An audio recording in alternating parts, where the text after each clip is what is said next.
మన ప్రభువును రక్షకుడైన యేసుక్రీస్తు మహోన్నతమైన మనోహరమైన సర్వశక్తి కలిగిన ఘనమైన నామంలో ఈ మొదటి ఆరాధనలో పాలు పొందిన దేవుని ప్రియులందరికీ నా హృదయపూర్వకమైన వందనాలు, దేవునికి స్తోత్రాలు. అలాగే సేవకురాండ్లందరికీ, సేవకులందరికీ కూడా శుభములు తెలియపరుస్తున్నాను. యెషయా గ్రంథం 66వ అధ్యాయం 2వ భాగాన్ని నేను చదువుతాను. Book of Isaiah chapter 66 verse 2. ఎవడు దీనుడై నలిగిన హృదయము గలవాడై నా మాట విని వణకుచు ఉండునో వానినే నేను దృష్టించుచున్నాను. స్తోత్రం చెప్పండి గట్టిగా. ఎవడు దీనుడై నలిగిన హృదయము గలవాడై నా మాటలు లేక నా వాక్యాన్ని వింటూ వణుకుచూ ఉంటాడో వానినే నేను దృష్టి ఉంచుచున్నాను. పరిశుద్ధాత్ముడు ఈ వాక్య భాగాన్ని ఆశీర్వదించి విరిచి సమృద్ధిగా మనకు పంచిపెట్టి ఈ వాక్యము ద్వారా ప్రతి ఒక్కళ్ళని తృప్తిపరచునుగాక.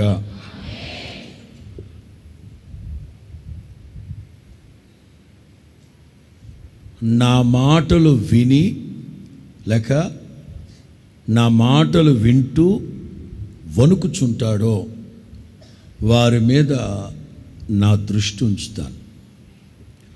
వాస్తవంగా మనం వాక్యాలు వింటాం, వాక్యాలు చదువుతాం, వాక్యాన్ని ప్రేమిస్తాం, వాక్యాలు ధ్యానిస్తాం, వాక్యాలు కంఠోపాఠం చేస్తాం. ప్రార్థన చేసేటప్పుడు వాక్యాలు ఎత్తిపట్టి ప్రార్థన చేస్తాం, వాక్యాలు ముద్రించి ఇట్లా ఇంట్లో పెట్టుకుంటాం, వాక్యాలు బ్యాడ్జీలుగా పెట్టుకుంటాం. ఇవన్నీ సాధారణం. కానీ నా వాక్యం వింటూ నా మాటలు వింటూ ఎవరైతే వణుకుచూ ఉంటారో, అంటే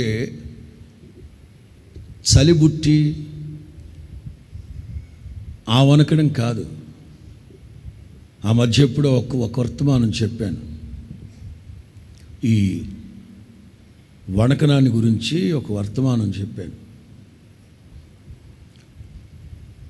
ఏషా వచ్చి, నాన్న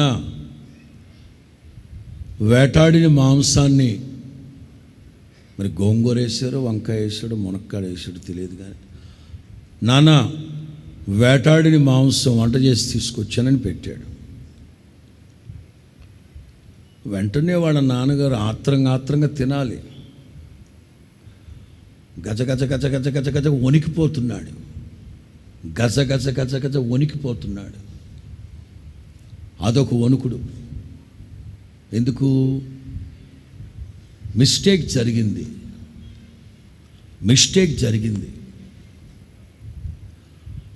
ఎజ్రా ధర్మశాస్త్రాన్ని తీసుకొని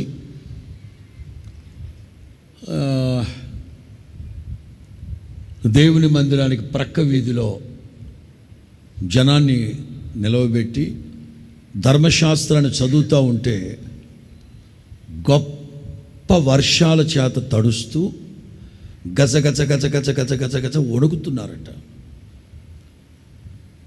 2 సందేహాలు. గొప్ప వర్షాల చేత తడుస్తూ వణుకుతున్నారా, వాక్య భయము చేత వణుకుతున్నారా అర్థం కాలేదు నాకు. ఇట్లా వణకడాని గురించి చెప్పాను. కానీ ఇక్కడ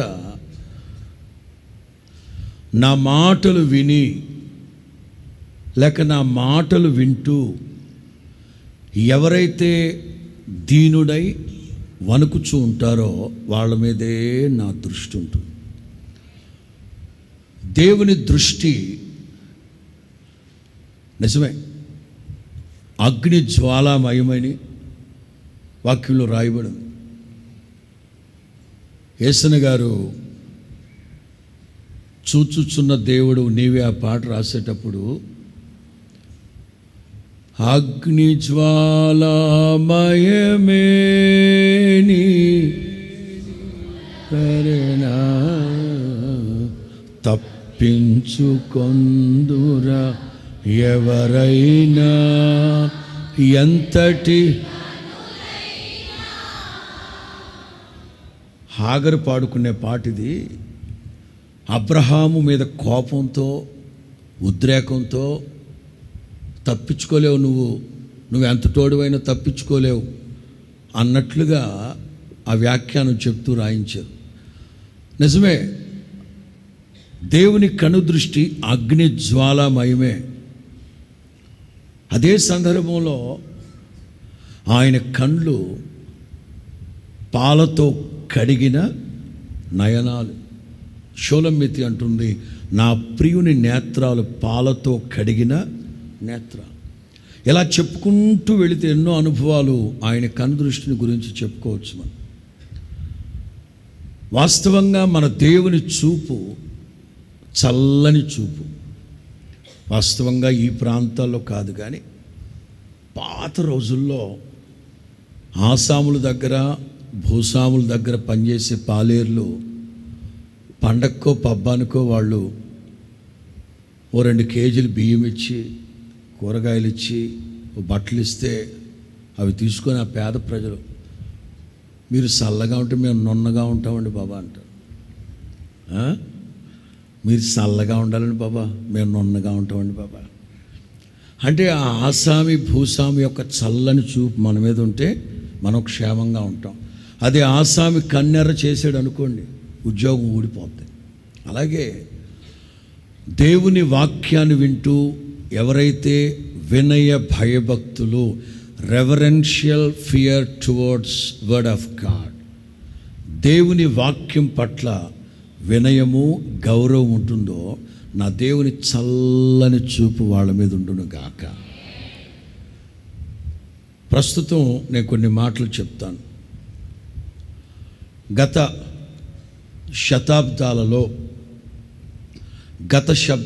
శతాబ్దాలలో ఆయా దేశాల్ని, ఆయా ప్రాంతాల్ని పాలించిన అనడం కంటే కూడా నియంతలలాగా వ్యవహరించి ప్రజల్ని ఎట్లా భయపెట్టారో, ఇక వాళ్ళని చూస్తే, వాళ్ళ పేరు వింటే, వాళ్ళ ఊసెత్తితే గజ గజ గజ వణికిపోయేవాళ్ళు ప్రజలు. ఒకప్పుడు గత శతాబ్దాలు 400-500 సంవత్సరాల నుంచి కొంచెం లెక్క తీసుకుంటూ వస్తే ఒక్కొక్కడు ఎంత దారుణమైన నియంతగా వ్యవహరించి ప్రజల్ని భయపెట్టాడో. ఒక చిన్న లిస్టు మీకు తెలియపరుస్తాను. ఒకప్పుడు నార్త్ కొరియాలో కింగ్ సాంగ్ అనే ఒకడు ఉండేవాడు. కింగ్ సాంగ్ ఎంత నియంత అంటే నార్త్ కొరియాలో 14 లక్షల మందిని చంపేశాడు వాడు. ప్రజలు వాడికి భయపడట్లేదని, వాడి ఊసెత్తితే, వాడి పేరెత్తితే ప్రజలకి భయం కలగట్లేదని 14 లక్షల మందిని చంపేశాడు. కంబోడియాని పరిపాలించిన నియంత పాల్ పెక్ట్ అనేవాడు 17 లక్షల మందిని చంపేశాడు. అలాగే జపాన్ని పరిపాలించిన ఒక నియంత హిడ్కి టోజో అనే ఒకడు 50 లక్షల మందిని చంపేశాడు. అడాల్ఫ్ హిట్లర్ 1,70 లక్షల మందిని చంపేశాడు. వాళ్ళలో 60 లక్షల మంది యూదులు. వీడు జర్మన్. అలాగే రష్యా నియంత జోసెఫ్ స్టాలిన్ వాడు ఏకంగా 2,30,00,000 మందిని చంపేశాడు. ఎందుకంటే నన్ను చూసి వనకట్లేదు జనం. ప్రజల్ని ఎట్లాగైనా వాళ్ళ గుప్పిట్లోకి తెచ్చుకోవడానికి, భయాన్ని రుచి చూపించడానికి ఇట్లా చేస్తూ వచ్చాడు. అలాగే చైనా నియంత మావో జెడాంగ్ వాడు 4,90,00,000 నుంచి 7,80,00,000 వరకు చంపేశాడు. ఇప్పుడు వీళ్ళందరి ఇంటెన్షన్ ఏమిటంటే, మనల్ని చూస్తే ప్రజలు భయపడాలి, నన్ను చూస్తే, నా పేరు వింటే, నా ఊసెత్తితే గజ గజ గజ గజ వణికిపోవాలి ప్రజలు. ఇది ఒకప్పుడు ప్రజల్ని చంపి వాళ్ళ రక్తపు టేరుల మీద రాజ్యాలు కట్టుకున్నారు ఈ నియంతలందరూ. ప్రస్తుతం ఉన్న నియంతలు ఒక దేశానికైనా, ఒక రాష్ట్రానికైనా, ఒక ఖండానికైనా నియంతలుగా చలామణి అవ్వాలనుకున్న వాళ్ళు ఏం చేస్తున్నారు తెలుసా? ఇప్పుడు ప్రజల్ని పెద్దగా చంపట్లే, మీడియా ద్వారా భయపెడుతున్నారు.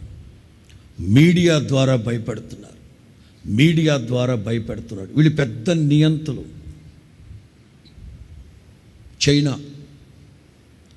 చైనాలో గూగుల్ అనేదే లేదు. మనకు కూడా ఆ మధ్య టిక్ టాక్ టక్ ఉండేది. ఎందుకు పీకేశారు దాన్ని? ఎదవేషాలు వేస్తున్నారని. ప్రతి వంటావనం దాగింది దాని ముందు నిలబడుకొని చెప్పు. ఆ మధ్య ఎవరో ఒక ఆవిడ పాడుతూ ఉంది, వంటావనం పెట్టుకొని, నీ ముఖము మనో నీ జమ్మడ. ఏట్రా ఇదే? అర్థమైంది మీకు? ప్రతివాడు దాని ముందు నుంచోడమే. చైనాలో గూగుల్ లేదు, నార్త్ కొరియాలో ఇంటర్నెట్టే లేదు. నార్త్ కొరియా మొత్తంలో 4 ఛానళ్ళు ఉంటాయి. 3 ఛానల్లో ఆ కిమ్మాం లేడు, ఆడి భజన చేయాలి, చిడతల బ్యాచ్. ఒక ఛానల్లో ఆడు చేసిన ఘనకార్యాలు వస్తూ ఉంటాయి. అంతకు మించి ఏమన్నా అన్నామా ఇక వాళ్ళ అడ్రస్ ఉండరు. ఆడు చేసే ఎట్లాగైనా ప్రజల్ని భయపెట్టాలి. ఒకప్పుడు నియంతలు లక్షల మొదలుకొని కోట్ల మందిని చంపి ఆ రక్తపు టేరుల మీద పునాదులు కట్టి సామ్రాజ్యాలు స్థాపించారు. ప్రస్తుతం మీడియాని గుప్పిట్లో పెట్టుకొని మీడియా ద్వారా ప్రజల్ని భయపెడుతూ బెదిరిస్తూ ఇవాళ ఏమి తాగాలన్నా, ఏమి తినాలన్నా ఆలోచనలోకి వెళ్ళిపోతున్నాం. ఏమన్నా తిందామంటే మంత్రి సత్యనారాయణ గుర్తొస్తుండే. ఏమన్నా తాగాలంటే ఎవడో గుర్తొస్తుండే. ఎందుకంటే శాసిస్తున్నారు నియంతలు. నేను రాసుకున్నాను కొన్ని మాటలు. ఆ ఒక్క వ్యక్తి స్వార్థం కోసం, ఆ ఒక్క నియంత స్వార్థం కోసం, ఆ ఒక్క దుర్మార్గుడి అభిలాష నెరవేర్చుకోవడం కోసం ప్రజల దగ్గర దోచుకున్న డబ్బంతా ఆడొక్కడు బాగానే ఉంటున్నాడు. ప్రజలందరూ దరిద్రం. నేను ఇక్కడ చెప్పదలిచిన మాట, తద్వారా ఏ దేశాలనైతే నియంతలు పరిపాలిస్తూ వచ్చారో, నియంతలాగా ఏ రాష్ట్రాలైతే, ఏ దేశాలైతే నియంతల్లాగా ఉంటారో, జరిగేది ఏంటో తెలుసా? తద్వారా ఆయా రాష్ట్రాలు, ఆయా దేశాలు ప్రగతి పదంలో వెళ్ళట్లేదు, దరిద్రంలోకి వెళ్ళిపోతున్నాయి. ఎందుకంటే ప్రజల్ని భయపెట్టాలంటే మీడియాని కంట్రోల్లో పెట్టుకోవాలి. మణిపూర్ సంగతి మనకు తెలుసు. మణిపూర్లో ఇంటర్నెట్ పనిచేస్తుందా? చేయదు. అక్కడ ఏం జరుగుతుంది? ఏదో జరుగుతుంది. చెప్పండి, ఏదో జరుగుతుంది. అట్లా ప్రజల్ని భయపెట్టాలి, మభ్యపెట్టాలి. ఒక్కటి మాత్రం వాస్తవం, ఒక్క దుర్మార్గుడి స్వార్థం కోసం, ఒక్క దుర్మార్గుడి అభిలాష నెరవేర్చుకోవడం కోసం ప్రజల దగ్గర దోచుకొని వాడొక్కడే బాగుంటున్నాడు. క్లైమాక్స్ ఏంటో చెప్పనా? రాసుకున్న మాటలు చెప్తున్నా. క్లైమాక్స్ ఏంటంటే, ఇట్లా ప్రజల్ని భయపెట్టి, బెదిరించి, సాధించి, శోధించి, చంపి అష్ట కష్టాలు పాలు చేసిన వాళ్ళు ఉన్నారే, వీళ్ళందరూ ఏమన్నా ఓ 150 సంవత్సరాలు ఏం బతికి పట్టగట్టి ఏమన్నా ఉంటున్నారంటే నియంతలందరూ నాశనం అయిపోతారు, నరకానికి వెళ్ళిపోతారు, తప్పదు. నియంతలు వీళ్ళందరూ నాశనానికి వెళ్ళిపోతారు, నరకానికి వెళ్ళిపోతారు. అదే సందర్భంలో దేవుని వాక్యం కూడా మనల్ని భయపెడుతుంది. కానీ యెహోవా యందలి భయము నీకేం చేస్తుంది? జ్ఞానాన్ని, పవిత్రతని, పరిశుద్ధతని, ఆశీర్వాదాన్ని ఇవన్నీ కలుగు చేస్తాయి. మాటల ద్వారా, మీడియా ద్వారా, క్రియల ద్వారా, హత్యల ద్వారా ప్రజల్ని భయపెట్టిన నియంతలందరూ నాశనమైన నరకానికి వెళ్ళిపోతారు. కానీ దేవుని వాక్యం మాత్రం ఎన్నటెన్నటికీ గతించదు. భూమి ఆకాశములు గతించిన దేవుని మాటలు గతించవు. దేవునికి స్తోత్రం చెప్పండి గట్టిగా. 112వ కీర్తన 112వ కీర్తన 1 నుంచి 6 వాక్యాలు అందరూ కలిసి అర్థమవుతోందా? 112వ కీర్తన 1 నుంచి 6 వాక్యాలు అందరము కలిసి చదువుదాం, ప్రారంభిద్దాం. యెహోవాను స్తుతించుడి, యెహోవా యందలి భయభక్తులు గలవాడు, ఆయన ఆజ్ఞలను బట్టి అధికముగా ఆనందించువాడు. ఏమిటో ఆ ధన్యత? మరలా చెప్తున్నాను. యెహోవా యందలి భయభక్తులు గలవాడు, ఆయన వాక్యము పట్ల, ఆజ్ఞల పట్ల అధికముగా ఆనందించేవాడు ఉంటాడే, ఆడు ధన్యుడు. వాడేనా? చదువుకుంటూ వెళదాం.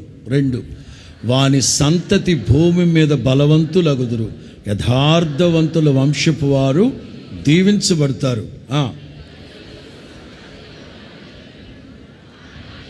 నిత్యము నిలుచును, చీకటిలో వెలుగు పుట్టును, వారు కటాక్షమును, వాత్సల్యముయు, నీతియు గలవారు. భాగ్యవంతులు న్యాయ విమర్శలో వారి వ్యాజ్యాన్ని అద్భుతం. అట్టివారు ఎప్పుడునూ కదిలింపబడరు, నీతిమంతులు నిత్యము దేవుని జ్ఞాపకాలలో ఉందురుగాక. హల్లెలూయా. ఈ లోక సంబంధంగా మనుషులకి భయపడే వాళ్ళైతే నాశనం అయిపోతారు. ఈ లోక సంబంధంగా ఎవడైతే మనల్ని భయపెట్టి బెదిరిస్తూ ఉంటాడో వాళ్ళందరూ న్యాయ విమర్శలోకి వస్తారు. వాళ్ళ మీద దేవుడు మనకు జయం అనుగ్రహించునుగాక. ఈ లోకంలో ప్రజల్ని బెదిరించి భయపెట్టి నియంత్రణలాగా ప్రవర్తిస్తున్నారే, వాళ్ళందరూ ఒక రోజున న్యాయ తీర్పులో నిలబడతారు. దేవుడు అంటారు, నేనే నిన్ను ఓదార్చువాడును, కృంగబడిన వాడు త్వరగా లేవనెత్తబడతారు. ఇదిగో ఎందుకు మీరు నరమాత్రులకు మీరు ఎందుకు భయపడుతున్నారు?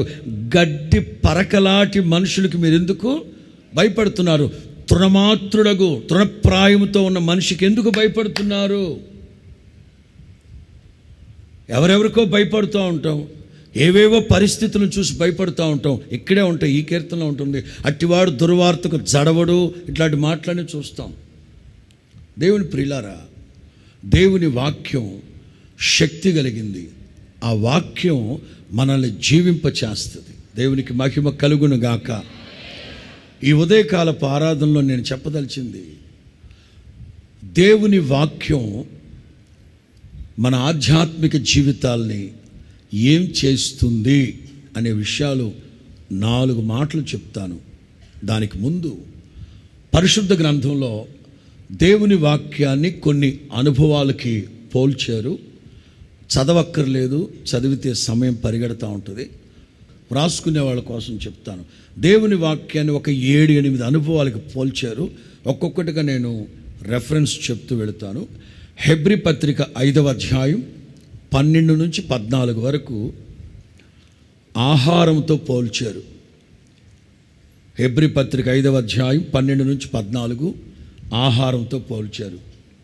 2, హెబ్రీ పత్రిక 4వ అధ్యాయం 12, ఎఫెసీ పత్రిక 6వ అధ్యాయం 17 ఖడ్గంతో పోల్చారు. ఇర్మియా గ్రంథం 23వ అధ్యాయం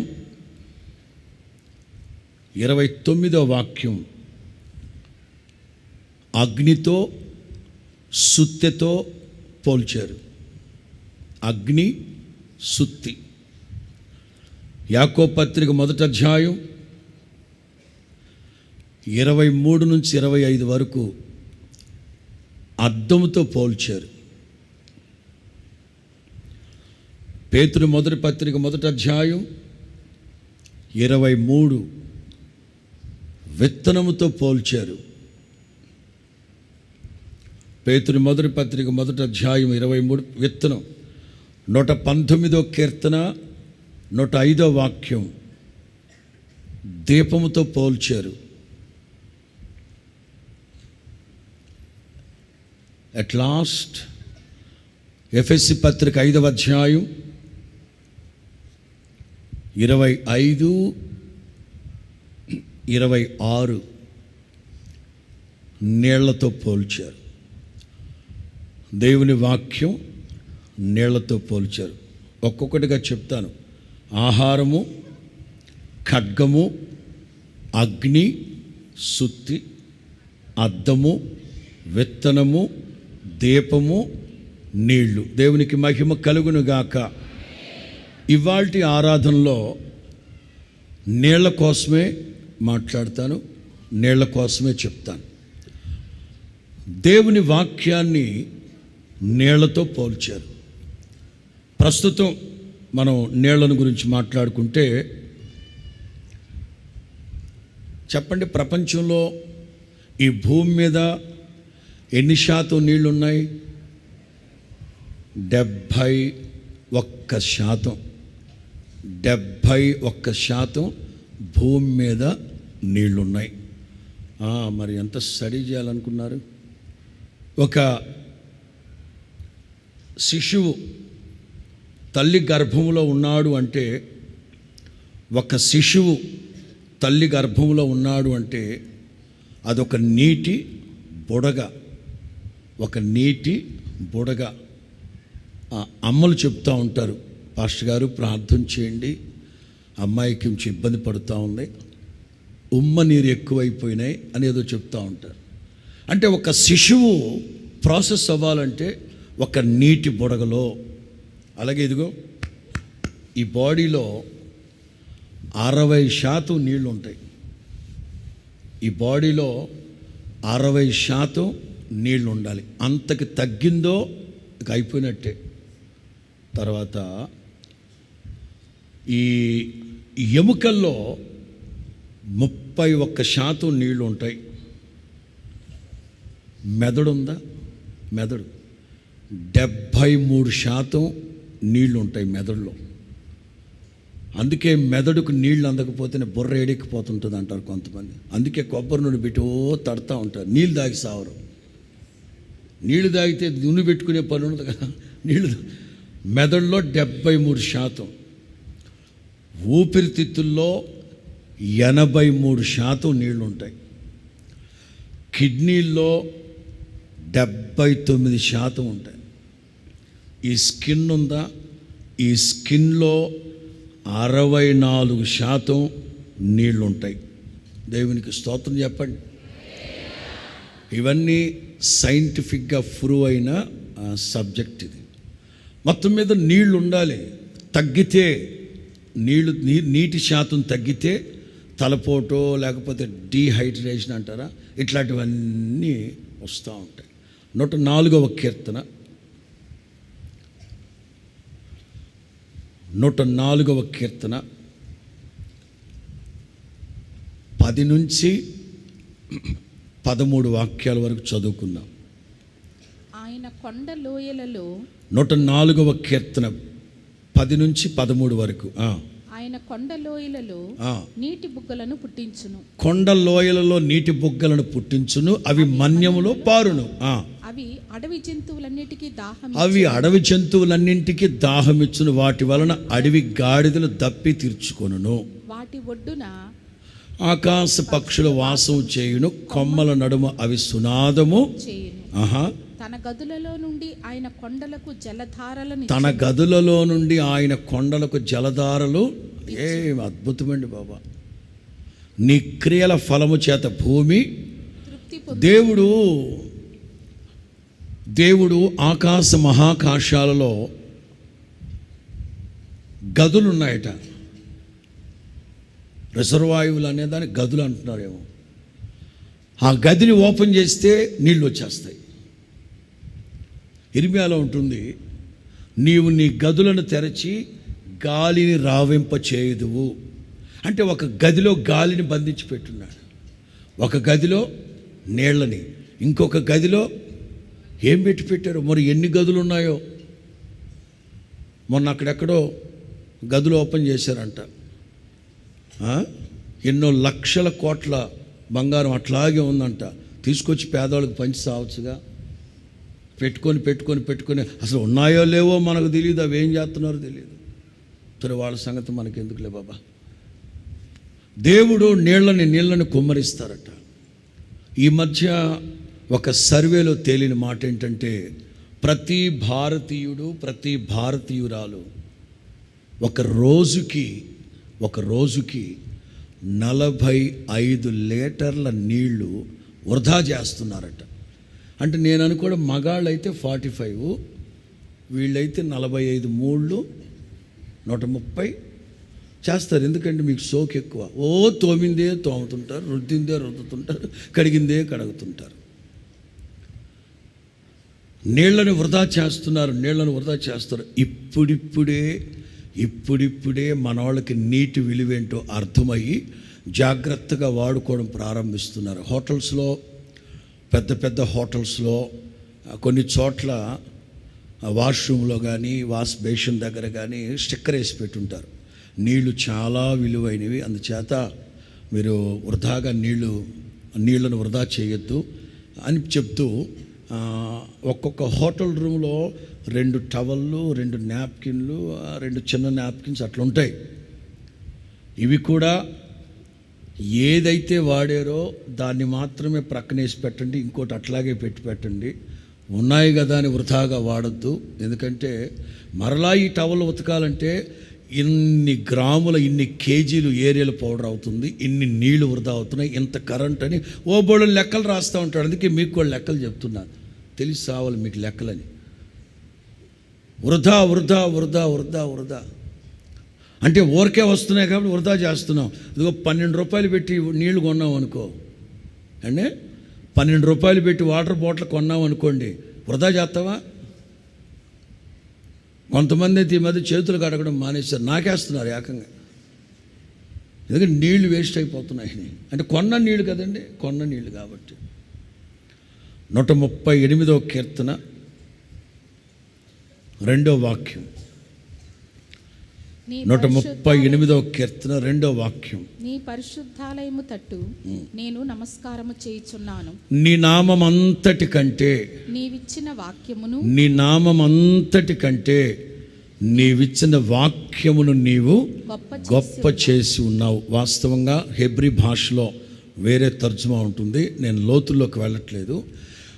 నీవిచ్చిన వాక్యమును నీవు గొప్ప చేసి ఉన్నావు. దేవుని వాక్యం శక్తి కలిగినది. స్తోత్రం చెప్పండి గట్టిగా.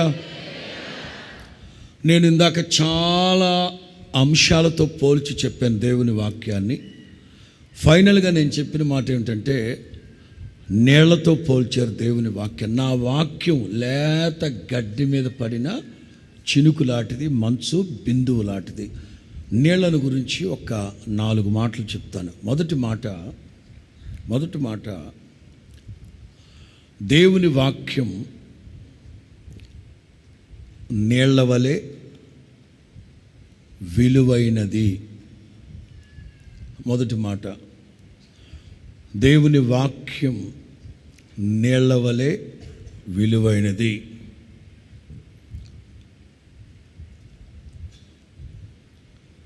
ఆదికాండం 21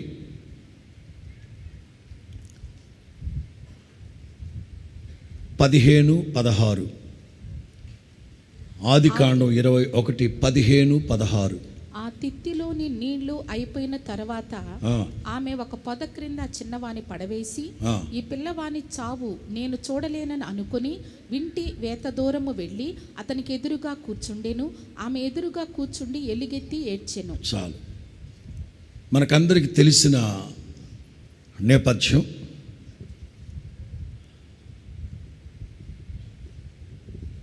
ఆ సందర్భంలో హాగర్ని వాళ్ళ అబ్బాయిని చూసిన వాళ్ళు, ఎవర్రా ఈ మనిషి, మనం ఎప్పుడు చూడలేదే, మన గ్రామంలో అడుక్కు తినేవాడ కాదు.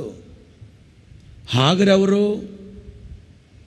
అబ్రహాము భార్య కదా, భార్య.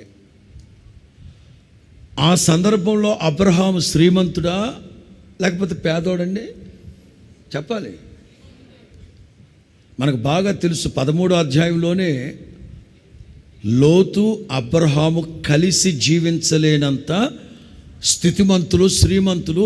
వాళ్ళకున్న ఆస్తి, మందలు, మేకలు, ఇవి భూమి భరించలేనంత శ్రీమంతుడు 13వ అధ్యాయంలోనే. ఇది 15వ అధ్యాయం, ఇది 21వ అధ్యాయం. అప్పట్లోనే అబ్రహాము శ్రీమంతుడు, స్థితిమంతుడు. ఆ ఇంట్లో అబ్రహాముకి ఉపపత్నిగా ఉన్న హాగరు అంత విలువైన ఖరీదైన మనిషి, ఒక శ్రీమంతుని భార్య, కొడుకు నీళ్లు లేక అల్లాడిపోతున్నారు. గమనించాలి. అబ్రహాం అయితే సరదాగా చెప్తున్నా, ఒక నీళ్ల తిత్తి ఒకటి, పులిహోర భోజనం ప్యాకెట్ ఒకటి ఇచ్చి ఇంట్లోంచి వెళ్ళగొట్టాడు. నేను ఎప్పుడు బాధపడుతూ ఉంటాను, నువ్వు ఏం పెద్ద మనిషివా అబ్రహాము? సరే వెళ్ళగొట్టమంది అనుకో, కనీసం నీకైనా బాధ్యత, నీకైనా కనికరము, జాలి ఇట్లాంటివి ఉండవా? సరే మెడబెట్టి గంటేయమంది అనుకో, కనీసం నువ్వైనా కొంత బంగారో కొంచెం డబ్బులో ఇచ్చి, హాగరో వెళ్ళి మొక్కజొన్న పొత్తుల వ్యాపారమో ఏదో ఒకటి పెట్టుకొని పెట్టుబడికి అంత డబ్బులన్నా ఇవ్వాలండి. ఇవ్వాల.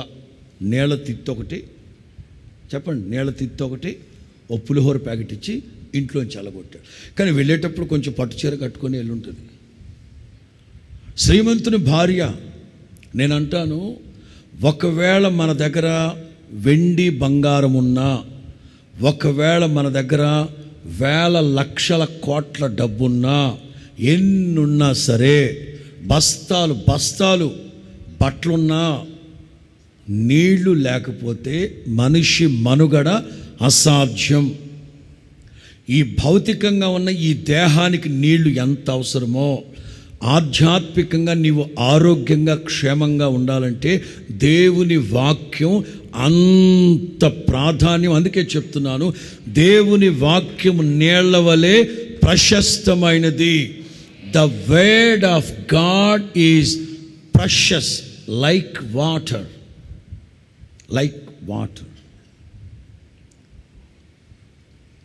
430 సంవత్సరాలు ఐగుప్తులో బానిసలుగా ఉన్నారు దేవుని ప్రజలు.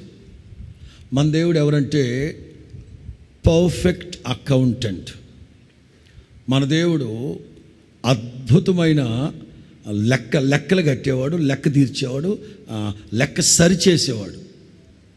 పెద్దోళ్ళు చెప్తూ ఉంటారు, 430 సంవత్సరాలకు గాను ఇదిగో ఈ దేవుని ప్రజలకి జీతభత్యాలు, ఓటీలు, టీటీలు, ఇంకా పండక్కి ఇస్తారు, దసరా పండక్కి ఏదో ఇస్తారు, ఏమంటారు దాన్ని, ఇవి బాగా గుర్తుంటాయి మీకు. చిన్నప్పటి నుండి నీతి బోధలు నేర్పించాలి పిల్లలకి. నిజం. ఒక ఎల్కే అద్వానీ గారు కానీ ఇట్లాంటి పెద్దోళ్ళందరూ సగర్వంగా వాళ్ళు చెప్పిన మాటలు ఏంటి? క్రిస్టియన్ స్కూల్లో చదువుకున్నాం కనుకే ఆ డిసిప్లైన్ అనేది మాకు అబ్బింది. స్తోత్రం చెప్పు గట్టిగా, హల్లెలూయా. అద్భుతమైన మాటలు. అంటే వేరే వాళ్ళని కించపరచట్లేదు, వాళ్ళు చెప్పిన మాటల్ని డీకోడ్ చేసి చెప్తున్నాను. నేను కొత్తగా ఏం చెప్పట్లేదు. గమనించండి, ఐగుప్తులో నుంచి బయలుదేరేటప్పుడు వాళ్ళు విస్తారమైన వెండి బంగారాలతో బయలుదేరారు. 430 సంవత్సరాలకు సరిపడా లెక్కగట్టి మరీ దేవుడు వాళ్ళకి ఇచ్చాడు. తీసుకొని బయలుదేరారు. ఎర్ర సముద్రం దాటారు. 3 రోజుల పాటు పాట పాడి పాడి పాడి పాడి గొంతెండిపోయింది. అందరూ గొంతెండిపోయింది, గొంతెండిపోయింది, గొంతెండిపోయింది, గొంతెండిపోయింది. ఉంటారు కొంతమంది దరిద్ర బ్యాచ్, అయ్యగారు కొంచెం మినరల్ వాటర్ ఏమన్నా ఇప్పిస్తారు సార్. మోషే అంటారు, ఒరే ఇక్కడ జనరల్ వాటర్ లేవురా, ఇక్కడ జనరల్ వాటరే లేక అల్లాడిపోతుంటే వీడికి మినరల్ వాటర్ కావాలట. ఈలోగా ఎవరో అన్నారు, అయ్యగారు అయ్యగారు అయ్యగారు అయ్యగారు ఇక్కడ నీళ్ళు ఉన్నాయని బాబా. ఆత్రంగా వెళ్ళారు. ఆత్రంగా వెళ్ళి తీసుకుంటే మారా. గమనించండి, వీళ్ళ సంచుల నిండా వెండి బంగారాలు ఉన్నాయి. వీళ్ళ సంచుల నిండా దోచుకొచ్చిన సొమ్ము ఉంది. ఏం ప్రయోజనం? Without water we can't survive. Sri Lanka LTT chief Prabhakaran గొడవలు జరుగుతున్నప్పుడు చాలామంది చిన్న చిన్న తెప్పలు, చిన్న చిన్న ఓడలు వేసుకొని 10 మంది, 12 మంది, 15 మంది బయలుదేరి ఓడ నిండా బంగారు వేసుకొని బయలుదేరారు. శ్రీలంకలో బయలుదేరిన వాళ్ళు కాకినాడ దరిదాపులకు వచ్చారు. కాకినాడ దగ్గర ఉప్పాడ అంట. అల్లాడిపోతున్నారు. పెదాలు పగిలిపోయినాయి, మొహాలు చిట్లిపోయినాయి. ఒక 2-3 కొట్టుమిట్టాడుతున్నారట. సరే, మనోళ్ళు చేపలు పట్టుకునే వాళ్ళు, మన విశ్వాసులు వాళ్ళు ఉన్నారు.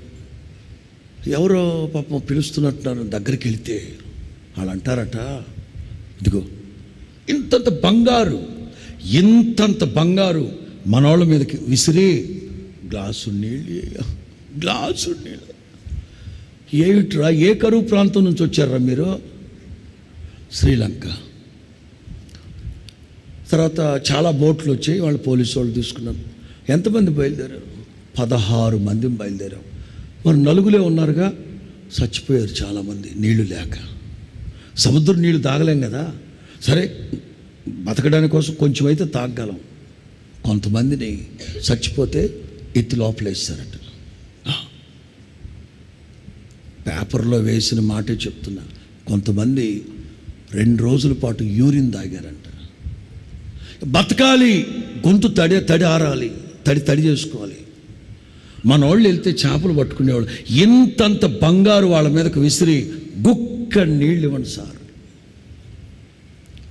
వెండి బంగారాలు ఉండొచ్చు, ఆస్తిపాస్తులు ఉండొచ్చు, ఇవెన్నున్నా సరే ఏవి తిన్నా తినకపోయినా మంచినీళ్ళు తాకపోతే చచ్చూరుకుంటాడు మనిషి. ఇశ్రాయేలీల దగ్గర కోకొల్లలుగా వెండి బంగారాలు ఉన్నాయి, ఎత్తడి ఉంది, బట్టలున్నాయి. ఎన్నున్నా సరే నీళ్ళకి అల్లాడిపోయారు. వెంటనే దేవుడు ఒక ఆలోచన చెప్తే మారా మధురముగా మార్చబడింది. దేవునికి స్తోత్రం చెప్పండి గట్టిగా. హల్లెలూయా. వచ్చిన మాట మీకు చెప్తాను. న్యాయాధిపతుల గ్రంథం 15వ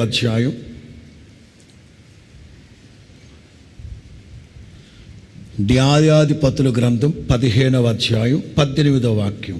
అప్పుడు అతడు మిక్కిలి దప్పిగొనినందున యెహోవాకు మొరపెట్టి, నీవు నీ సేవకుని చేతి వలన ఈ గొప్ప రక్షణను దయచేసిన తరువాత నేనిప్పుడు దప్పి చేతను చచ్చి. ఏది బ్రెడ్ గుడ్డు లేక కాదు, దమ్ బిర్యానీ చికెన్ బిర్యానీ లేక కాదు, జస్ట్ నీళ్లు లేక ఈ దప్పిక చేత నేను సున్నతి లేని వాళ్ళ చేతిలో చచ్చిపోవాలనా? నేను రాసుకున్న మాటలు మీకు చెప్తున్నాను. దైవ జనాంగమా, నీకు అధికారం ఉండొచ్చు, అహంకారం ఉండొచ్చు, బలం ఉండొచ్చు, ఘనత ఉండొచ్చు, డబ్బు ఉండొచ్చు, వెండి బంగారాలు ఉండొచ్చు, లోకంలో ఒక స్టేటస్ కలిగి నువ్వు బతకచ్చు. ఎన్నున్నా సరే నీళ్లు లేకపోతే, అందుకే చెప్తున్నాను, నీళ్లు ప్రశస్తమైనది, విలువైనవి. అంచేత నేను ఒక మాట రాసుకున్నాను, మంచి మాట. వాక్యం అనేది ఇప్పుడు మన భారతదేశంలో నీళ్లు వృధా చేయడానికి కారణం ఏంటంటే, ఉచితంగా వస్తున్నాయి కనుక నీళ్లు, మున్సిపాలిటీ వాళ్ళు ఉచితంగా ఇస్తున్నారు కనుక, ఎక్కడ పడితే అక్కడ కాలువలు, నదులు విస్తారంగా ఉన్నాయి కనుక వదిలేస్తున్నాం. ఇప్పుడు కొన్ని వేల లక్షల క్యూసెక్కుల నీళ్లు బంగాళాఖాతంలోకి వదిలేస్తున్నాం మనం. ఎవడైనా సరే ఇంటలెక్చువల్స్ ఉండి వీళ్ళందరూ కలిసి నదుల అనుసంధానం చేస్తే భారతదేశం ఇంకా భారతదేశంలో కరువు ప్రాంతం, క్షామపీడిత ప్రాంతాలు అనేవి లేకుండా ఇంకా సస్యశ్యామలంగా ఉంటుంది. ఎందుకు చేస్తావో అర్థం కాదు. ఎవడికి వాడే స్వార్థపరుడై, వాడు మహారాష్ట్ర వాడేమో బాబ్లీలో ఎత్తు కట్టేస్తాడు డ్యాము, తెలంగాణ వాడేమో వాడు ఎత్తు కట్టేస్తాడు. ఇక మనకు వచ్చేది అక్కడ నీళ్లు. అలాగనే ఉన్న నీళ్ళు ఏమైనా మనం ఈ గోదావరి నుంచి కృష్ణాకి, కృష్ణా నుంచి పెన్నా, గుండ్లకమ్మ నుంచి పెన్నా నది వరకు ఏదైనా అనుసంధానం చేసి చేస్తారా అంటేనే, ఎందుకు చేస్తారో వీళ్ళకి పెట్ట అన్నాడు ఒక ఆయన. ఎందుకు చేయరో నాకు అర్థం కాదు, ఎందుకు ఆలోచించట్లేదో తెలియట్లేదు. కొన్ని లక్షల క్యూసెక్ వృధా, ఎందుకంటే తేరకు వస్తున్నాయి కదా. నేను అదే అంటున్నాను, దేవుని వాక్యం ఉచితంగా లభిస్తుందని, సమృద్ధిగా దొరుకుతుందని నిర్లక్ష్యం చేయొద్దు, అశ్రద్ధ చేయొద్దు. దేవుని అదే ఇర్మియా అంటారు కదా, నీ వాక్యము దొరికిన వెంటనే నేను దాన్ని భుజించాను. అంటే కొన్ని ప్రాంతాలు ఉన్నాయి, 4 చినుకులు పడితే వాటిని ఎంత జాగ్రత్తగా కాపాడుతున్నారో. ఇశ్రాయేలు దేశం, వాళ్ళకి నీళ్లు లేవు, కానీ సస్యశ్యామలంగా ఉండడానికి కారణం ఏంటి? ఆ నీళ్ళని ప్యూరిఫై చేసుకు ఎన్ని విధాలుగా నానా ప్రయత్నాలు చేస్తున్నాడు. మనకేమో దేవుని వాక్యం సమృద్ధిగా దొరుకుతుందని, ఉచితంగా దొరుకుతుందని నిర్లక్ష్యము, అశ్రద్ధ. ఎవరైతే దేవుని వాక్యం దొరికినట్లుగా ఇక్కడ స్టోరేజ్ చేసి పెట్టుకుంటారో, వాళ్ళు అన్ని విషయాల్లో ఆత్మ సంబంధంగా వృద్ధి, సస్యశ్యామలంతో జీవించుదురుగాక. హల్లెలూయా. ఇదిగో, ఈ మానవ దేహానికి నీళ్లు ఎంత అవసరమో ఆత్మీయ జీవితానికి కూడా వాక్యం అనేది అంత అవసరం. యోహాను సువార్త 6వ అధ్యాయం 63వ వాక్యం.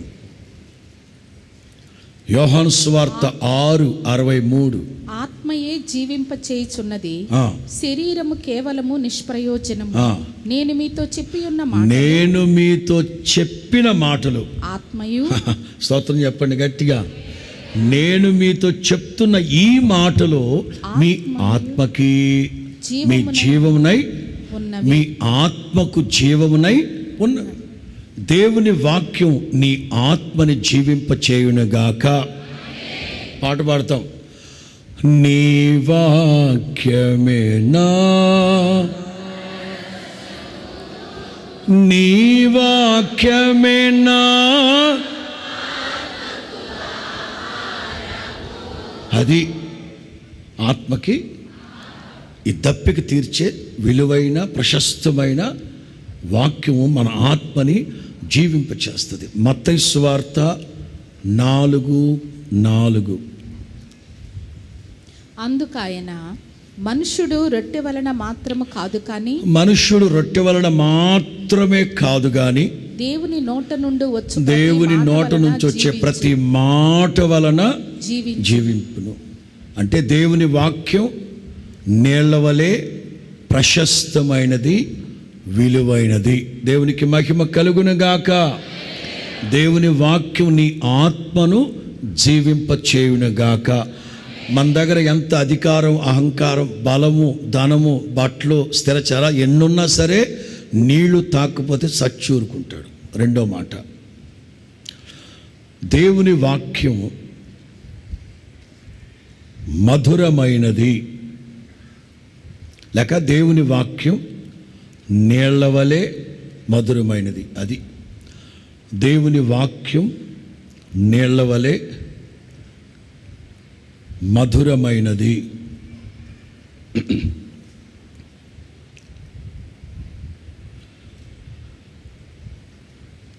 42వ కీర్తన మొదటి వాక్యం. 42వ కీర్తన మొదటి వాక్యం. దుప్పి నీటి వాగుల కొరకు ఆశపడినట్లు, దుప్పి నీటి వాగుల కోసం ఆశపడినట్లు, దేవా దుప్పి నీటి వాగుల కోసం ఆశపడినట్లు, దేవా నీ కొరకు నా ప్రాణము నీ కోసం నా ప్రాణము ఆశపడుచు. దుప్పి దమ్ బిర్యానీ కోసం ఆశపడ్డట్లు చెప్పండి. దుప్పి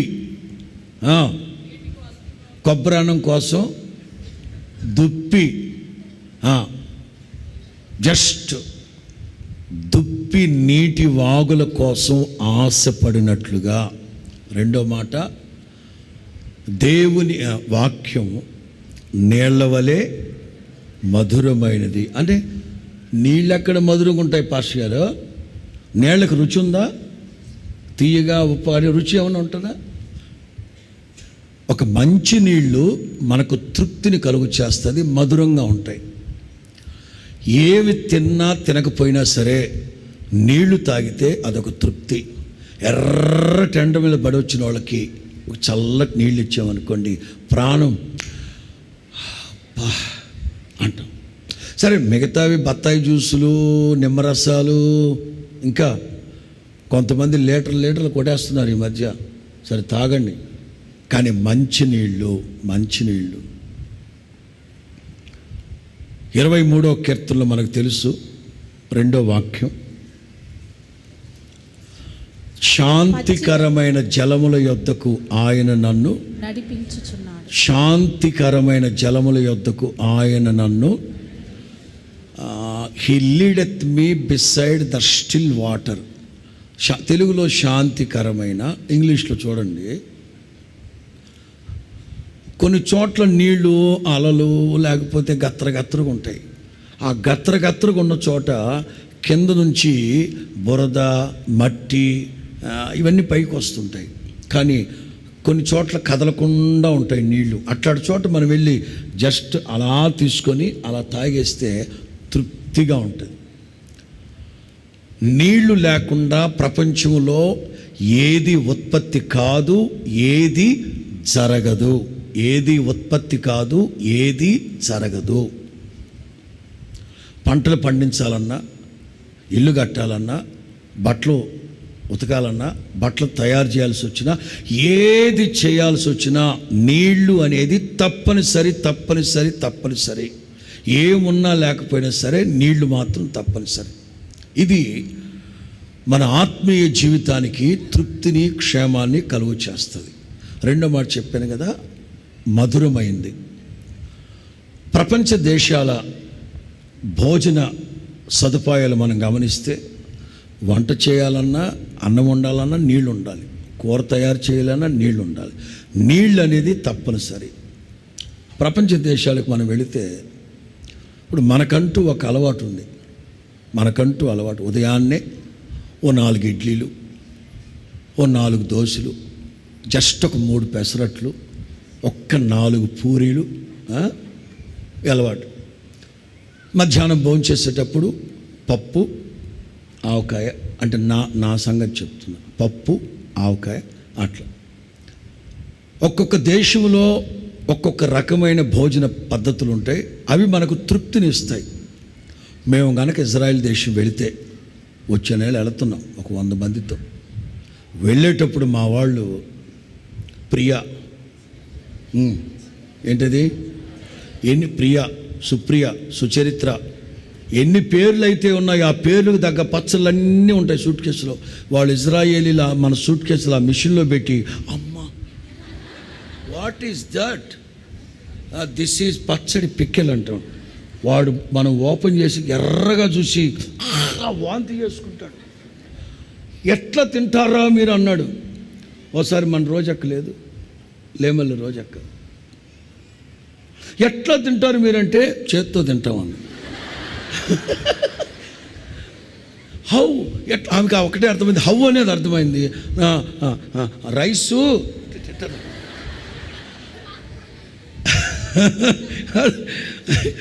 ఎర్రగా ఉండేసరికి ఉదయాన్నే బ్రేక్ఫాస్ట్కి వెళ్తామా? ప్రపంచ దేశాల్లో ఉన్న బ్రేక్ఫాస్ట్లు అన్నీ ఉంటాయి అక్కడ, ఎవ్వరుండరు. వెళ్ళడం సిగ్గు లేకుండా తినొచ్చు. ఎవడాడు ఫ్రెష్ బత్తాయి జ్యూస్, యాపిల్ జ్యూస్, అబ్బో మనోళ్ళు తాగి 2 లీటర్ల క్యాన్ ఉంటుంది చూడండి. ఇక ఇజ్రాయిల్ నుంచి వచ్చేసరికి మనోళ్ళందరూ ఈ బత్తాయి పండు తొక్కుంటుంది చూడు, పచ్చగా అట్లయిపోతాడు. ఏటైందంటే కలర్ వచ్చానండి. ఈ లీటర్లు కుమ్మేశారు అక్కడ, గ్యాలన్ తాగేస్తారు. తేనె, జాము, బన్ను, బటరు, అబ్బో మనోళ్ళు ఏమి తినరు. బ్రెడ్ తెచ్చుకుంటారు, గుడ్డు తెచ్చుకుంటారు, ఓపెన్ చేయడం, ఆవకాయ ఓపెన్ చేయడం, పండుమిరపకాయల పచ్చడి ఓపెన్ చేయడం, కత్తితో రాసి తాపి మేస్త్రిలాగా రాయడం, తినడం. వాడు ఎవడో ఒకడు అక్కడి నుంచి చూస్తూ ఉంటాడు. మనకు అదే తృప్తి, మనకదే. పీటర్ ఫిష్ ఇస్తాడు, పీటర్ ఫిష్ ఇటుంటుంది, పేతురు చేప. అదేదన్నా పెట్టు, ముందు వెనక అక్కడక్కడ ఘాట్లు పెట్టి అందులో కుక్కి, ఏది కరివేపాకు కారం, కరివేపాకు పండుమిరపకాయల కారం, ఎండు ముక్కల కారం పెట్టి, ఒరే చేపగా తినండర్రా అంటే నేను మన వల్ల కాదులేండి బాబా. అదే తృప్తి. ఎన్ని తినినా ఎన్ని తాగినా మంచినీళ్ళు తాగితేనే తృప్తిగా ఉంటుంది. అదే మనకు మధురం. స్తోత్రం చెప్పండి గట్టిగా. దైవ జనాంగమా, నీళ్లు తాగితేనే తృప్తి. లూకాసు వార్త 16వ అధ్యాయం 24వ వాక్యం. లూకాసు వార్త 16:24. తండ్రివైన అబ్రహామా, నా యందు కనికరపడి తన వ్రేలి కొనను నీళ్లలో ముంచి నా నాలుకను చల్లార్చుటకు లాజరును పంపుము. నేను అగ్ని జ్వాలలో నా యందు కనికరపడి తన వ్రేలి, పేద లాజరున్నాడు చూడండి, తన వ్రేలి కొనను నీళ్లలో ముంచి నా నాలుకను నీళ్లలో ఏలు ముంచితే ఎన్ని చుక్కలు? 3-4 చుక్కలు. ఈ లోకంలో ఉన్నప్పుడు డబ్బు డబ్బు డబ్బు డబ్బు అని ప్రయాసపడ్డాడు. దేవుని వాక్యానికి ఇవ్వాల్సిన ప్రాధాన్యత ఇవ్వాల. దేవుని వాక్యము మధురమైనదని, అది తృప్తి కలుగు చేస్తుందని, ఆత్మ ఆనందాన్ని కలుగు చేస్తుందని తెలిసి కూడా దేవుని వాక్యానికి చోటు ఇవ్వలేదు ఆ ధనవంతుడు. ఈడేనా నరకములో అల్లాడిపోతున్న ధనవంతుడేనా? ఇంకోడు కూడా ఉన్నాడు. ఆడేమంటాడు? నా ప్రాణమా తినుము, నా ప్రాణమా తినుము, తాగుము. ఆ ధనవంతుడు కూడా ధనం మీద, ధాన్యం మీద మనస్సుంచాడే కానీ దేవుని వాక్యం మీద మనస్సుంచలేదు. ఏది మధురమైనదో అర్థం కావట్లేదు మనుషులకి ఇవాళ. ప్రభు అంటాడు, పరలోక రాజ్యములకు వెళ్ళాక జీవ జలపు బొగ్గలలోనిది మీకు త్రాగనిస్తాను. అది మనకు తృప్తినిస్తుంది, మధురమైంది.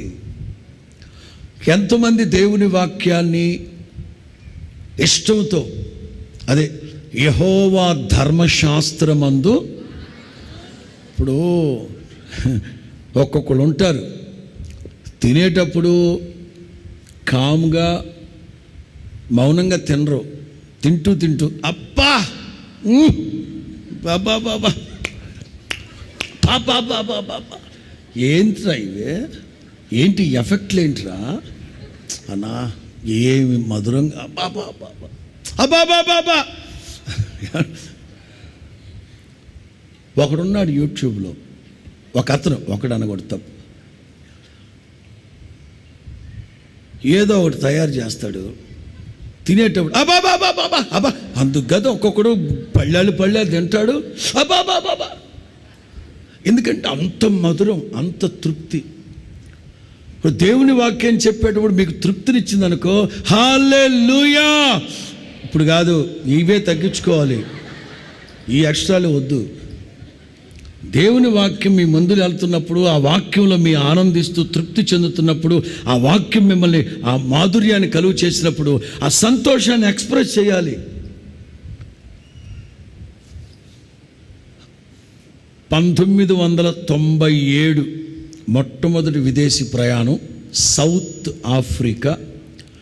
వి వెంట్ డర్బన్ జోహనాస్బర్గ్ వెళ్ళాం. ఫస్ట్ టైం అది విదేశీ ప్రయాణం. వాళ్ళ మధ్యలో ఉండడం. యేసన్న గారు వాక్యం చెప్తున్నాడు, ఇంగ్లీష్లో ఒక ఆయన తర్జుమా చేస్తున్నాడు. వాళ్ళు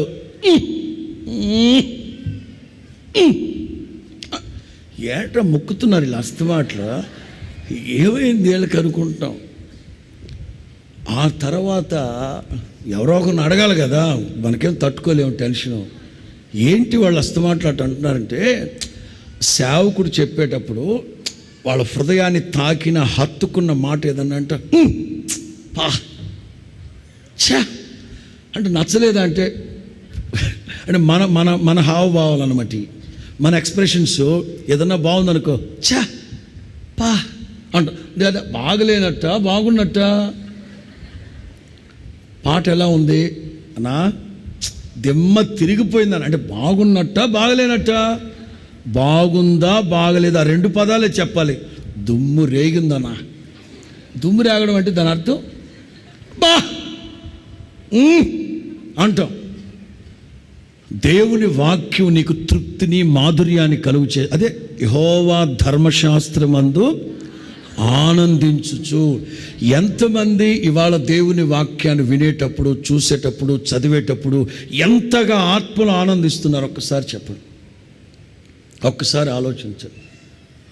దేవుని వాక్యం నీకు మాధుర్యాన్ని కలుగు చేయాలి. వేటికంటే మధురమైంది? జుంటెత్తేనే ధారల కన్నా. స్టడీ 19వ కీర్తన 7 నుంచి 10 వరకు. 19వ కీర్తన 7 నుంచి 10 వరకు అందరం కలిసి చదువుదామా?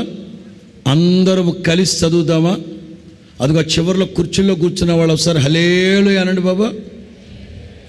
గుడ్, అందరం కలిసి చదువుదాం. యెహోవా నియమించిన ధర్మశాస్త్రము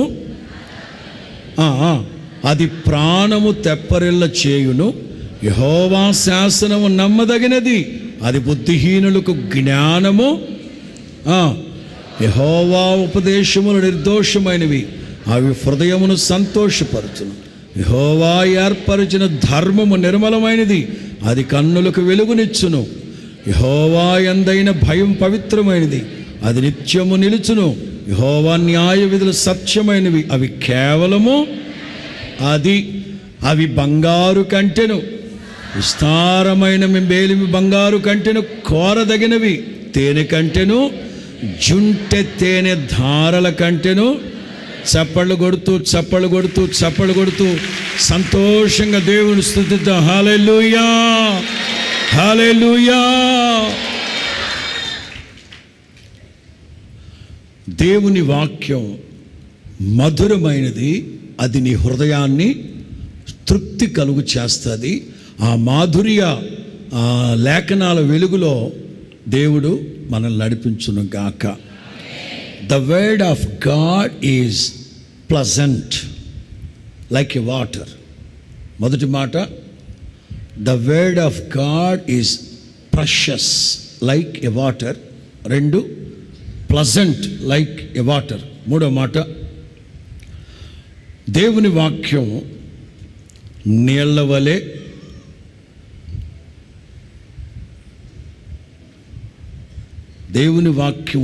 వలె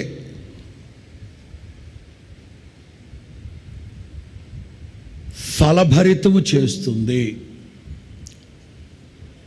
లేక మంచి ఫలములు ఉత్పత్తి చేస్తుంది నీళ్ళు. చెవిగలవాడు ఆత్మ చెప్పు సంగతులు గ్రహించునుగాక. The word of God is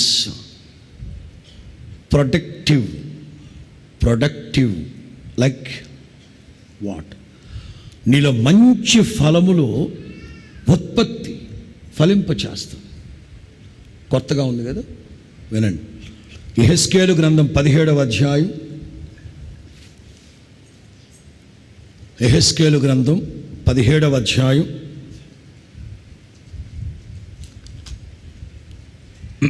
7వ వాక్యం. పెద్ద రెక్కలను విస్తారమైన ఈకెలు గల ఇంకొక గొప్ప పక్షిరాజు కలడు. ఆ చెట్టు శాఖలను బాగుగా పెంచి బహుగా ఫలించు మంచి ద్రాక్షావల్లి అగునట్లుగా అది విస్తార జలము గల మంచి భూమిలో నాటబడి ఉండిన. 2 మాటలు చెప్తాను మీకు, రాసుకునే వాళ్ళు కొంచెం మనసు పెట్టండి.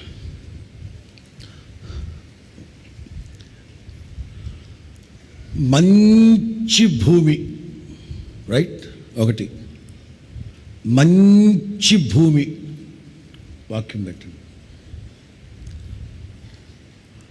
మంచి భూమి. 2, మంచి ద్రాక్షావల్లి లేదా మంచి విత్తనం. మంచి భూమి, మంచి విత్తనం, మంచి ద్రాక్షవల్లి, whatever it may be. అన్నీ మంచివే, అన్నీ మంచివే, అన్నీ మంచివే, అన్నీ మంచివే. కానీ నీళ్ల దగ్గర గనక నాటబడకపోతే వేస్ట్. మంచి సారవంతమైన డెల్టా, మంచి ఖరీదైన విత్తనాలు, లేక మంచి ఖరీదైన ద్రాక్షావల్లి తీసుకొచ్చి నాట్యం. డెల్టానే, ద్రాక్షావల్లి కూడా నాణ్యమైన మంచి ఖరీదైంది. ఇన్నున్నా నీటి ఓట దగ్గర కనుక నాటకు విస్తారమైన జలముల యొద్ద నాటబడకపోతే ఫలాలు ఫలించలేము. భూమి భూమిగానే ఉంటుంది, విత్తనం విత్తనంగానే ఉంటుంది, ద్రాక్షావల్లిగానే ఉంటుంది. పొరపాటున మంచి ద్రాక్షాలు లేకపోతే విస్తారమైన ఫలములు ఫలించడం అసాధ్యం. దైవ జనాంగమా, చాలామంది నాటబడిన చోటే చాలా ప్రాముఖ్యం. చాలామంది మంచి మనస్సు కలిగిన వాళ్ళు ఉంటారు, దేవుని వాక్యం మీద ఆసక్తి కూడా ఉంటుంది. కానీ నాటబడిన చోటు ఎక్కడా? నీటి కాలువలు ఎవరన్నా నాటబడ్డావా, లేకపోతే అస్సలు వాక్యం లేని చోట నాటబడ్డావా? నీ హృదయం మంచిదే.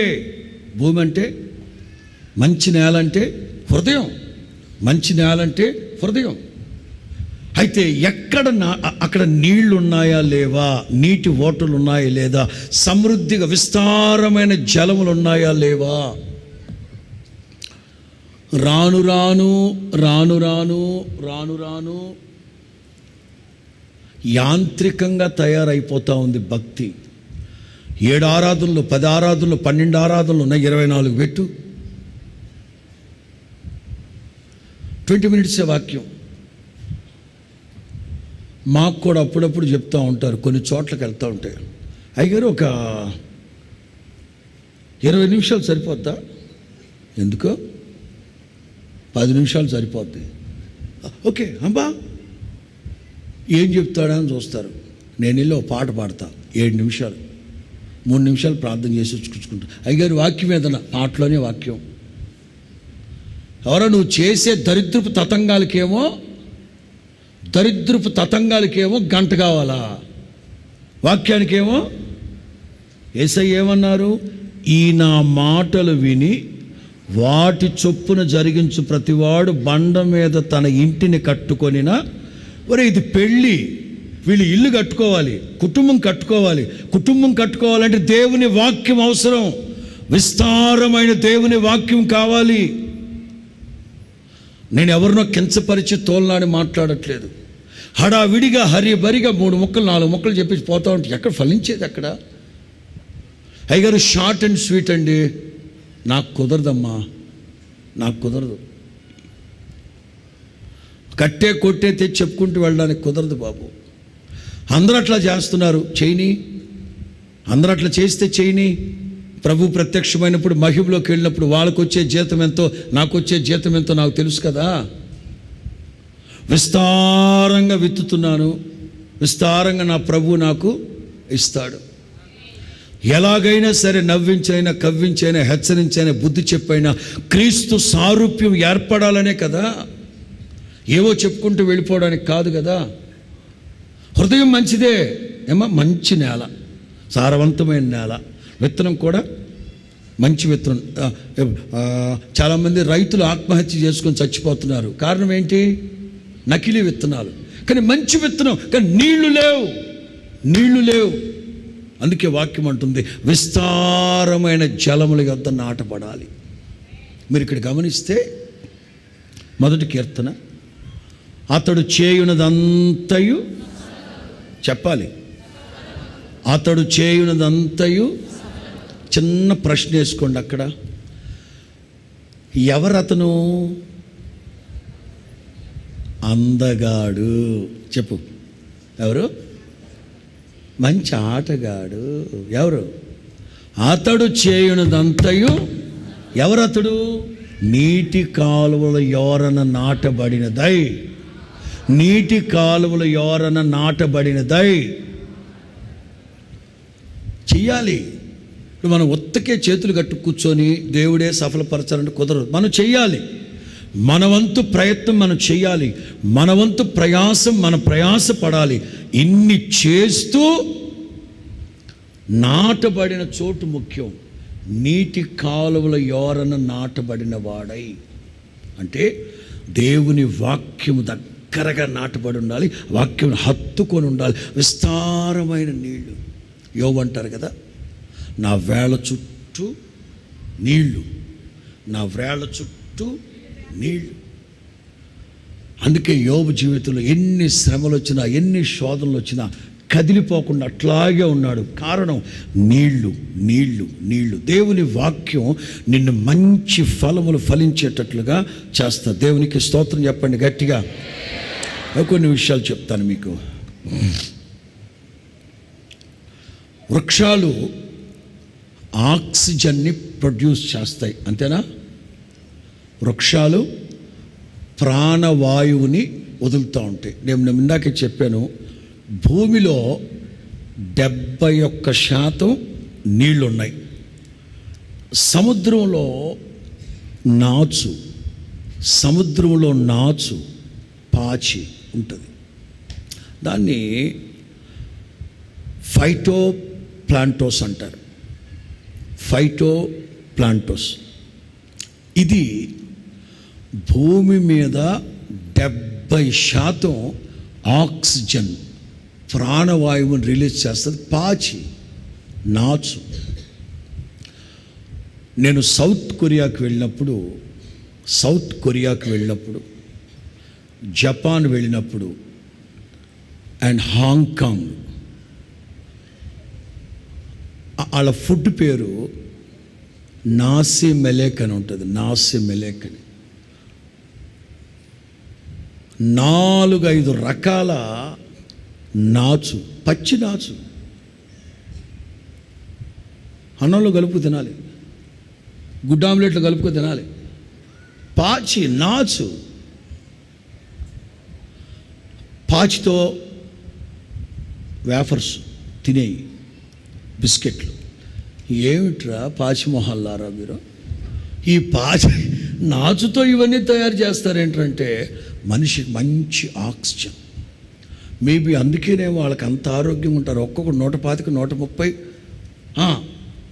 వాళ్ళకి ఆక్సిజన్ లెవెల్స్ ఫుల్ బాగా ఉంటాయి అనుకుంటాను. ఈ మనిషి శరీరంలో ఈ బాడీ టెంపరేచర్ని కంట్రోల్ చేసేది నీళ్లు. అందుకే డాక్టర్లు ఎక్కువ నీళ్లు తాగండి, ఎక్కువ మీ ఒళ్ళు, ఈ శరీరం పొడిబారిపోతే ఎక్కువ నీళ్లు తాగండి, ఎండిపోతున్నట్టు నీళ్లు తాగండి అంటూ ఉంటారు. నీళ్లు తాగాలి.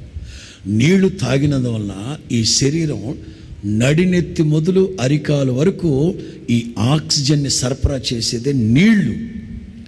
అలాగే మన ఆధ్యాత్మిక జీవితంలో మనం ఆత్మ ఫలాలు ఫలించాలంటే మనలో సమృద్ధిగా దేవుని వాక్యమనే నీళ్లు ఉండాలి. అందుకే రమారమి ప్రతి పత్రికలో పౌలు అంటారు, క్రీస్తు యేసును గూర్చిన కృపా వాక్యం మీ హృదయములలో సమృద్ధిగా నివసింపనీయండి. స్తోత్రం చెప్పండి గట్టిగా. క్రీస్తు యేసును గూర్చిన కృపా వాక్యం మీ హృదయాల్లో సమృద్ధిగా నివసింపనివ్వండి. ఆ వాక్యం ఎవరి గుండెల్లో ఉంటుందో సర్వ శరీరానికి ఆత్మీయ ఆక్సిజన్ అందిస్తుంది. ఏ చెట్టుకైతే ఆక్సిజన్ పర్ఫెక్ట్గా వెళుతుందో ఆ చెట్టు సమృద్ధిగా ఫలాలు ఫలించునుగాక. ఆఖరి మాట చెప్పి ముగిస్తాను. దేవుని వాక్యం నీళ్ల వలె పవిత్రపరచును. దేవుని వాక్యం నీళ్ల వలె పవిత్రపరచును. The word of God purifies like water. ఎఫెసీ పత్రిక 5:25-27 వరకు. అటువలే క్రీస్తు కూడా సంఘమును ప్రేమించి. ఎఫెసీ పత్రిక 5వ అధ్యాయం 25-27. అటువలే క్రీస్తు కూడా సంఘమును ప్రేమించి అది కళంకమైనను ముడతైనను అట్టిది మరి ఏదైనను లేక పరిశుద్ధమైనది గాను నిర్దోషమైనది గాను మహిమగల సంఘముగాను ఆయన తన ఎదుట నిలవబెట్టుకోనని వాక్యముతో ఉదక స్నానము చేత దానిని పవిత్రపరచి పరిశుద్ధపరచుటకై. స్తోత్రం చెప్పు గట్టిగా. ఉదక స్నానము, స్టెరిలైజ్. ఇక్కడ డాక్టర్లు, నర్సు, మెయిల్ నర్సులు ఎవరైనా ఉంటే మెడికల్ డిపార్ట్మెంట్లో ఉన్న వాళ్ళకి తెలుసు. వాళ్ళు వాడే ప్రతి వెపన్ కాదు, ఏమంటారా, ప్రతిదీ. ఎందుకు మనకి ఏదన్నా దెబ్బ తగిలిందా గాజుగుడ్డ తెచ్చుకుంటాం. గాజుగుడ్డ ఆ ప్లాస్టిక్ కవర్ మీద రాసి ఉంటుంది, ఒక బ్రాకెట్ అట బాక్స్లో స్టెరిలైజ్ అని ఉంటుంది. కత్తిర స్టెరిలైజ్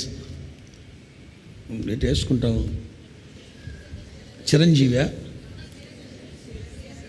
అదేలే, దాని ప్యాకెట్ మీద కూడా రాసి ఉంటుంది స్టెరిలైజ్.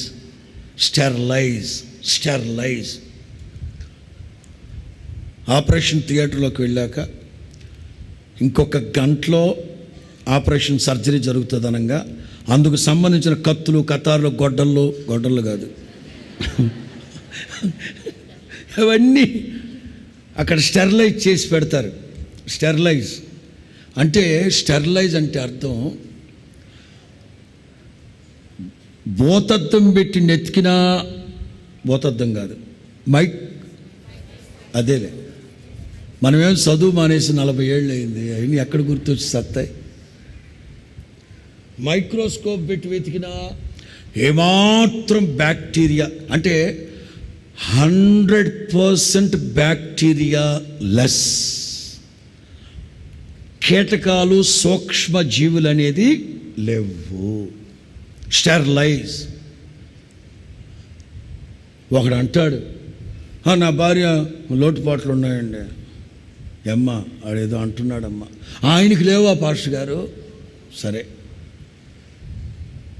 కాదు పాస్టర్ గారు, సంపూర్ణమైన సంఘమే ఇంకా పరిపూర్ణపరచబడాల. వధువు సంఘంలో కూడా కొన్ని మచ్చలు, ముడతలు, కలంకము, డాగుందిరా నాయన. ఈ సంఘాన్ని కూడా పరిపూర్ణపరచి పరిశుద్ధపరచి ఆయన ఎదుట నిలవబెట్టుకోవడం కోసం వాక్యాన్ని పంపించారా దేవుడు. వధువు సంఘమే ఇంకా పరిశుద్ధపరచబడలేదు, పర్ఫెక్షన్లో సంపూర్ణతకు రాలేదురా. ఇంకెవర్రా సంపూర్ణ లోకంలో? మనమందరము పవిత్రురాలైన కన్యకగా క్రీస్తు యేసుకి ప్రదానం చేయబడ్డాం.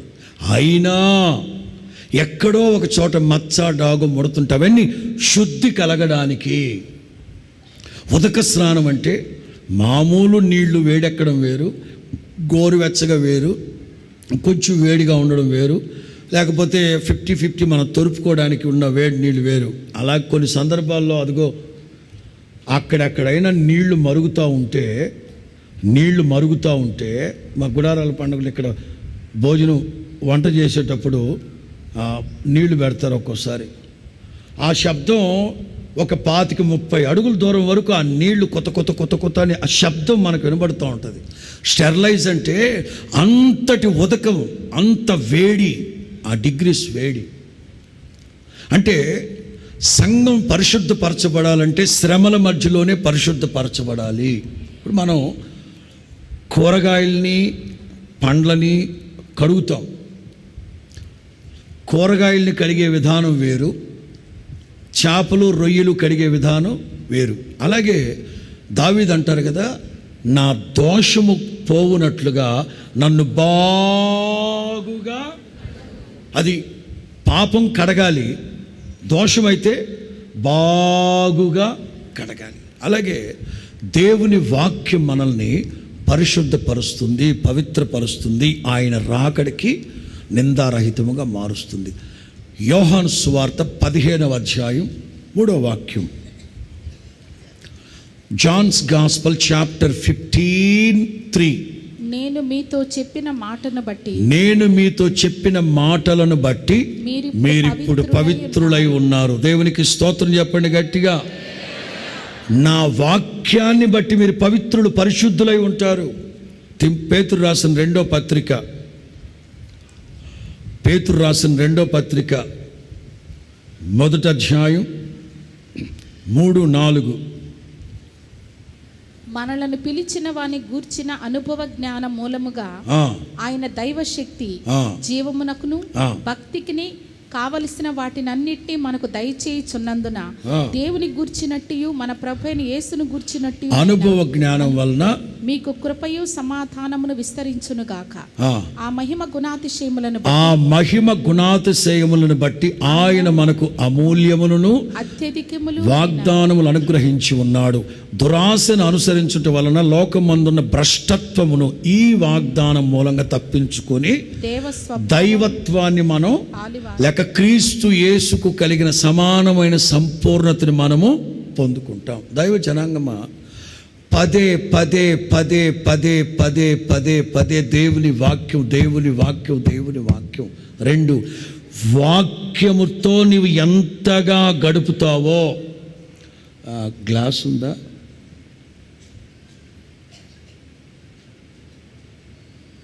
అంటే వాస్తవంగా ఈ గ్లాస్ కాదు, తీసుకొని చెప్తా.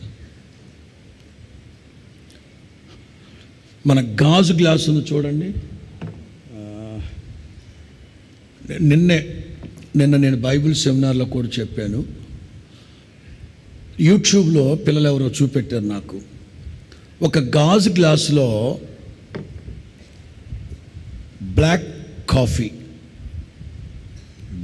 కాఫీ చూసావా? అదిగో నేను ఎవరో పిల్లలు చూపెట్టారు నాకు. అది ఒక గాజు గ్లాసులో బ్లాక్ కాఫీ,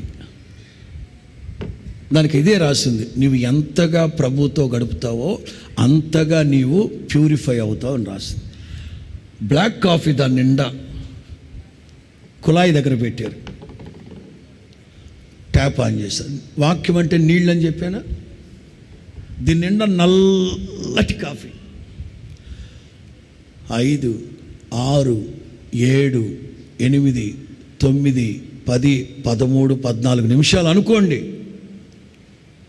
కాసేపటి తర్వాత నీళ్లు ధారాపాతంగా దాంట్లో పడతా ఉంటే కాసేపటికి ఈ గ్లాసు ప్యూర్గా మారిపోయింది. ఒక పావు గంట క్రితం నల్లటి డికాషన్ కాసేపు నీళ్ళలో పెట్టి బయటికి తీస్తే 10 ఏళ్ళు పట్టుద్ది. 10 ఏళ్ళు పట్టుద్ది. నీకు పట్టిన మడ్డి అంతా పోవాలంటే 10 ఏళ్ళు పట్టుద్ది. ఎప్పుడు దేవుని వాక్యంతోనే ఉన్నావు అనుకో, ఎప్పుడు ప్రభుతోనే గడుపుతున్నావు అనుకో, ఆయనలో ఉన్న పరిశుద్ధత నీ హృదయాన్ని పరిశుద్ధపరచునుగాక. ప్రాణాత్మ దేహాలు ప్రభు రాకడకు నిందారహితముగా మార్చబడునుగాక. హల్లెలూయా. వర్షం పడుతూ ఉండాలి. ఇక్కడ ఏసీ ఉంది. రాజమండ్రి సంగతి చెప్తాను.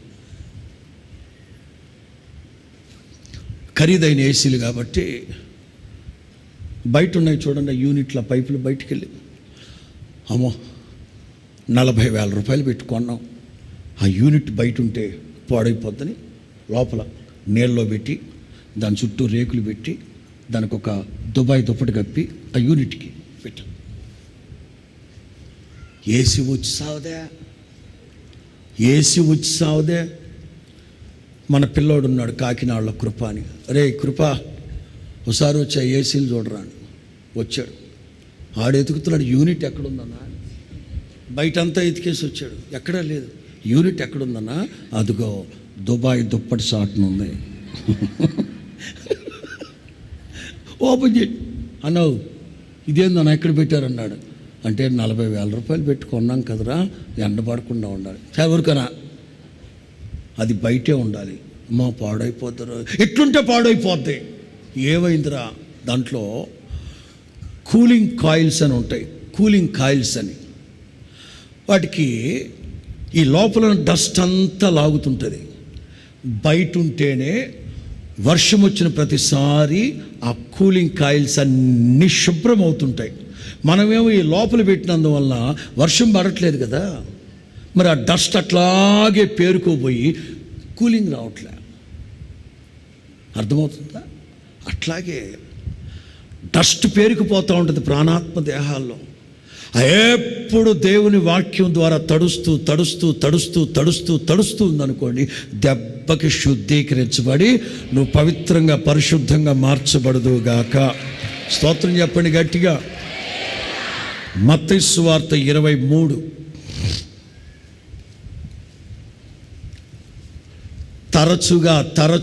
తరచుగా దేవుని సన్నిధికి, దేవుని వాక్యం దగ్గరికి ఎందుకు వెళ్ళాలంటే, దేవుని సన్నిధికి వెళ్ళిన ప్రతిసారి దేవుని వాక్యం నిన్ను శుద్ధీకరిస్తూ ఉంటుంది. మత్తయి సువార్త 23, 25, 26 వాక్యాలు. అయ్యో వేషధారులైన శాస్త్రులారా, పరిసయ్యులారా, మీరు గిన్నెయు పల్లెమును వెలుపట శుద్ధి చేయుదురు, కానీ అవి లోపల దోపుతోనూ అజితేంద్రియత్వముతోనూ నిండి ఉన్నవి. భాష ముఖ్యం. ఇక్కడ 26లో, గురుడ్డి పరిసయుడా, గిన్నెయు పల్లెమును వెలుపల శుద్ధి అగునట్లుగా ముందు వాటి లోపల శుద్ధి చేయము. అంటే బయట వద్దని కాదు, బయట కూడా శుద్ధి కావాలి, కానీ మొదట ఎక్కడ శుద్ధి చేయాలి? మీరు బయటే చేస్తున్నారు, బయట కూడా శుద్ధి ఉండాలి. ప్రాణ ఆత్మ దేహాలు శుద్ధీకరించబడాలి ఆయన రాకడికి. ప్రభు అంటారు, వాక్యం చూపెట్టండి, ప్రభు అంటారు, గిన్నెయు పళ్ళెమును వెలుపల శుద్ధి అగునట్లుగా. మీకు అర్థమవుతుందా? బయటే చేసామనుకోండి లోపల శుద్ధి అవ్వదు. అదే లోపల చేయడానికి మనం నీళ్లు పోసామనుకోండి, ఆటోమేటిక్గా బయట శుద్ధి అయిపోద్ది. స్తోత్రం చెప్పు గట్టిగా. బయట అక్కర్లేదు అని కాదు, మొదట నువ్వు ఇంటర్నల్గా నువ్వు గనక శుద్ధి చేసుకోగలిగితే ఆటోమేటిక్గా ఎక్స్టర్నల్ శుద్ధి అయిపోతుంది. చాలామంది బయట శుద్ధిగా ఉంటున్నారు, లోపల మాత్రం అదిగో అజితేంద్రియం. మొదట మనం లోపల శుద్ధి చేసుకోవడానికి గనక ఉపక్రమిస్తే ఆటోమేటిక్గా external also will be clean up. యవనులారా, దేని చేత మీ నడవడికను శుద్ధి చేసుకుంటారు? వాక్యం. యవన బిడ్డలారా, యవనస్తులైన పిల్లలు, జాగ్రత్త. పరిస్థితులు ఏమాత్రం బాగాలేవు. పదే చెప్తా ఉంటున్నాను. ఎంతవరకు దేవుని వాక్యానికి మీరు విధేయత చూపుతున్నారో మీ మనస్సాక్షికి మీరే ఉత్తర్వులుగా మార్చబడతారు. జాగ్రత్త. అనవసరమైన స్నేహాలు, అక్కరలేని పరిచయాలు, అనవసరమైన వ్యామోహాలు వద్దు వద్దు వద్దు. మనిషి జీవితం చాలా చిన్నది. ఈ చిన్న జీవితంలో అమ్మ, నాన్న, అక్క, అన్న, తమ్ముడు, భర్త, భార్య, పిల్లలు ఇనఫ్. మన బంధువులు చాలు చాలు. ఎక్కడో ఉన్న వాళ్ళతో సొల్లేసుకొని సెల్ ఫోన్లో కూర్చోకపోతే మన లైఫ్ చాలా చిన్నది. లైఫ్ బ్యూటిఫుల్గా ఉండాలంటే అనవసరమైన పరిచయాలు వద్దు, స్నేహాలు వద్దు. చాలా జాగ్రత్తగా ఉండాలి. యవ్వన బిడ్డలు మరి ముఖ్యంగా చాలా చాలా చాలా జాగ్రత్తగా ఉండాలి. ఎవరు ఏ క్షణాన మనస్సు మార్చి శాపభూయిష్టమైన జీవితానికి అలవాటు చేస్తారో తెలియని పరిస్థితులు. Beware, be cautious in this particular matter. 19వ కీర్తన ఇందాక చెప్పింది. 119వ కీర్తన 9వ వాక్యం. ఇందాక చెప్పింది 119వ కీర్తన 9వ వాక్యం. ఇప్పుడు చెప్తున్నాను 19వ కీర్తన 12 నుంచి, లేకపోతే 11 నుంచి. వేటి వలన ఇందాక చదువుకున్నాం కదా, 7వ వాక్యం నుంచి. వాటి వలన నీ సేవకుడు హెచ్చరిక నొందును, వాటిని గైకొనుట వలన గొప్ప లాభము. తన పొరపాటులు కనుగొనేవాడెవడు? నేను రహస్యంగా చేసిన తప్పులు క్షమించి నన్ను నిర్దోషిగా తీర్చుము. దురభిమాన పాపాలలో పడిపోకుండా నన్ను ఆపండి నాయన. అట్లాంటి దురభిమానాలు నన్ను ఏలనివ్వద్దు. అప్పుడు నేను యథార్థవంతుడిని, అధిక ద్రోహం చేయకుండా నిందారహితుడిగా ఉంటున్నా. యెహోవా, పలకండి ఆ మాటలు అందరూ. యెహోవా నా ఆశ్రయ దుర్గమా, నా విమోచకుడా, నా నోటి మాటలు, నా హృదయ ధ్యానము నీ దృష్టికి అంగీకారములగునుగాక. దేవుని వాక్యం సత్యం. ఆ సత్యవాక్యమే మనల్ని శుద్ధీకరించి ఆయన ఎదుట మహిమ కలిగిన సంఘముగా నిలువబెట్టునుగాక. పరిశుద్ధాత్ముడు ఈ మాటలన్నీ మీ వినికిలో ఫలభరితంగా మార్చునుగాక. అందరు లేచి నిలవబడండి. స్తోత్రం స్తోత్రం. పరిశుద్ధుడా, ప్రేమ స్వరూపి, స్తోత్రం స్తోత్రం స్తోత్రం నాయన. ప్రభు ఆ యొక్క మొదటి ఆరాధనలో తండ్రి పాస్టర్ జాన్ వెస్లీ గారిని తండ్రి మీరు వాడుకున్నందుకే స్తోత్రం స్తోత్రం తండ్రి. ప్రభు మీ బిడ్డ ద్వారా మాకు అనుగ్రహించిన వర్తమానం కొరకై స్తోత్రం స్తోత్రం స్తోత్రం తండ్రి. ప్రభు ఆయా ప్రాంతాల నుండి తీసుకొచ్చిన బిడ్డలందరికీ స్తోత్రం స్తోత్రం తండ్రి. వాక్యం చేత మమ్మల్ని పరిశుద్ధపరిచి తండ్రి మీ మహిమగల రాజ్యం కొరకు రాకడ కొరకు సిద్ధపరచండి తండ్రి. స్తోత్రం స్తోత్రం స్తోత్రం తండ్రి. కనికరించిన ఆయన అర్థముగా వాక్యము పోక తండ్రి వాక్యాన్ని ధ్యానించుకొని దాని ప్రకారం జీవించుటకు సహాయం చేయండి. యేసయ్యా స్తోత్రం స్తోత్రం స్తోత్రం తండ్రి. మీరే కనికరించండి ఆయన. అయ్యా కనికరించి వచ్చిన ప్రతి బిడ్డను ఆశీర్వదించి తండ్రి మమ్మల్ని అందరినీ మీ మహిమగల రాజ్యం కొరకు రాకడ కొరకు సిద్ధపరచండి. యేసయ్యా స్తోత్రం స్తోత్రం స్తోత్రం. మాలో మీరు ప్రారంభించిన మీ ఉన్నతమైన పని సంపూర్తిగా నెరవేర్చి మీ మహిమగల రాజ్యం కొరకు రాకడ కొరకు సిద్ధపరచమని మా ప్రభు అయిన యేసుక్రీస్తు పరిశుద్ధ నామం. మా ప్రభు వాక్యం చెప్పిన పాస్టర్ గారిని కూడా బలపరిచి బలంగా వాడుకోండి తండ్రి. స్తోత్రం స్తోత్రం స్తోత్రం స్తోత్రం. స్తోత్రం కనికరించి సహాయం చేయమని మా ప్రభు అయిన యేసుక్రీస్తు పరిశుద్ధ నామములో ప్రార్థించి వేడుకొంచున్నాం తండ్రి. ఆమేన్ ఆమేన్ ఆమేన్ ఆమేన్ ఆమేన్. మన తండ్రి అయిన దేవుని ప్రేమ, కుమారుడైన యేసు క్రీస్తు వారి యొక్క కృప, పరిశుద్ధాత్మ దేవుని అన్యోన్య సహవాసము, సన్నిధి, సమాధానము, సంతోషము సర్వలోకంలో ఉన్న సమస్త పరిశుద్ధులకు, ఈ ఆరాధనలో పాల్గొన్న వారికి, లైవ్ వీక్షించిన వారికి, దేవుని వాక్యం ప్రకటించిన తన దాసునికి దేవుని నిత్య కృప మహిమ కలిగిన రాకడ వరకు తోడయుండి నడిపించునుగాక.